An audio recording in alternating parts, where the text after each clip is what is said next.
get an overview of what kind of jobs are available. So yeah, I think we're showing that there's life out here. How would you describe your operation? On this day, Betty Ann and Nancy are developing a story about farmers Tom and Linda Schwartz. Like this field we're standing in right now, it's somewhat of an experiment. It's all cover crop. And there are stories of people who've managed to become prosperous and, you know, make their living in the same place they make their life.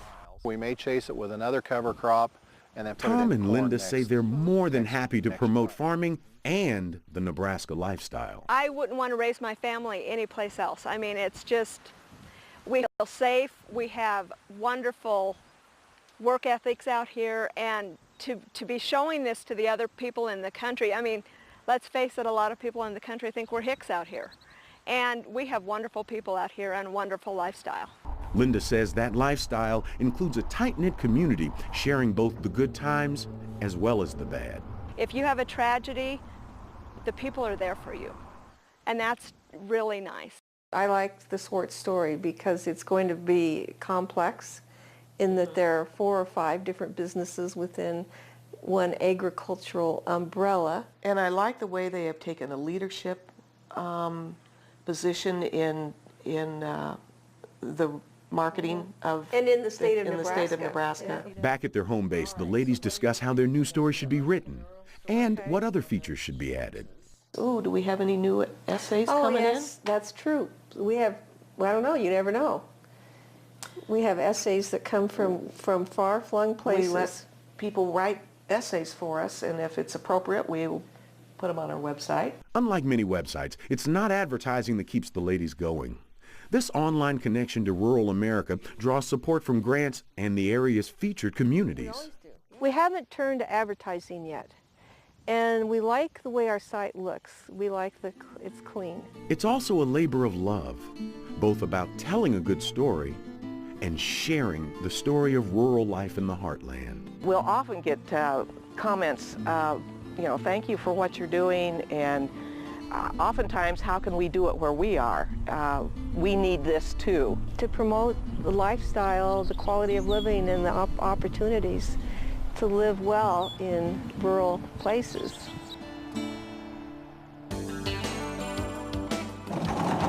They take their farming seriously in the Cornhusker State.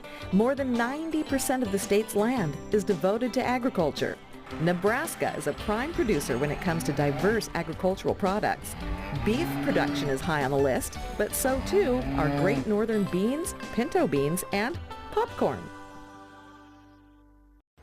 We've mentioned in the past that being a successful farmer or rancher can be dependent upon a number of factors. Weather is an obvious one, but think about energy costs, equipment issues, farm labor, right down to the cost of seeds or water. And finding a market for your crops is equally important. That's why technology can be helpful in letting consumers find you or helping you find markets. Case in point, a community in North Carolina where broadband is making a difference. It's a technological confluence of crops, cameras, and computers. Lindy Abrams grows vegetables and herbs along Mountain Creek in North Carolina.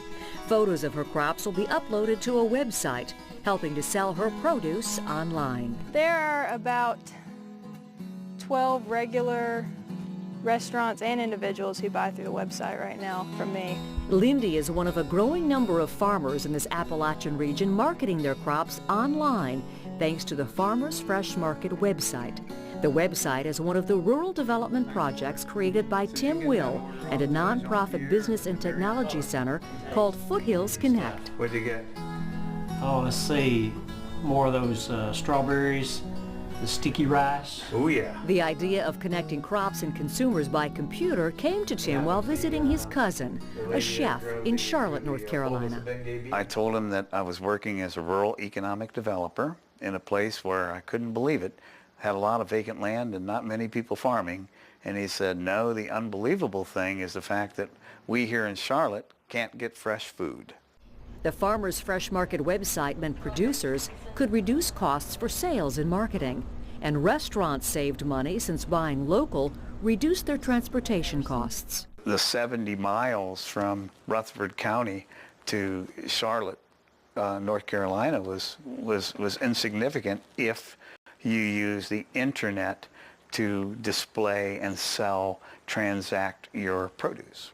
But developing a new idea didn't mean everyone was ready to buy in, including farmers who might benefit the most. They just thought I was nuts, the idea of selling food over the internet.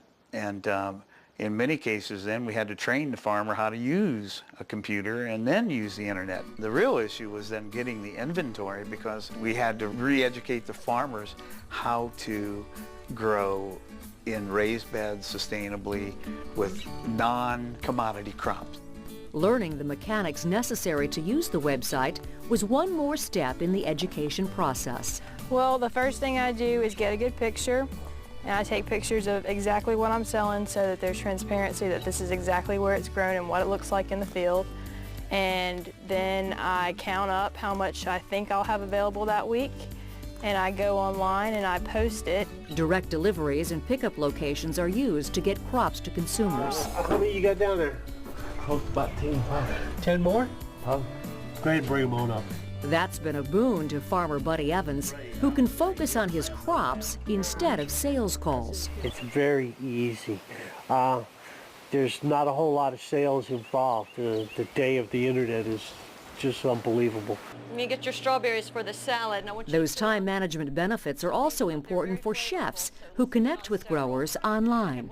it's very easy to use. Like, I love to go out to local farmers markets, but that will take me out of my business 2 to 3 hours depending on how far away, whereas the Farmers Fresh project brings all of that, the farmers market, right to me via my computer. The product is harvested that day when it's ordered or the next morning before it's delivered and brought right to me, right out of the fields. The Internet project also revealed an added benefit in crop management for the small-scale producers. Field production could be adjusted as specific orders came in. I don't have to harvest anything that I don't plan on selling. With farmers markets, it's kind of a gamble. And when you go to Foothills Connect, you get your order and you harvest only what you know you have sold. So you can leave crops in the ground a little bit longer and wait and harvest them fresh for another market. Yeah, which obviously is very helpful for you in terms of making your bottom line.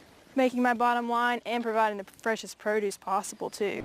For restaurant buyers on the other end, that harvest option provided cost savings when looking to create new recipes and revamp menus. So many of these items are specialty items. They demand a higher price for the producers, but you can order them in small quantities and feature them as a special or as part of a dish. Thank you.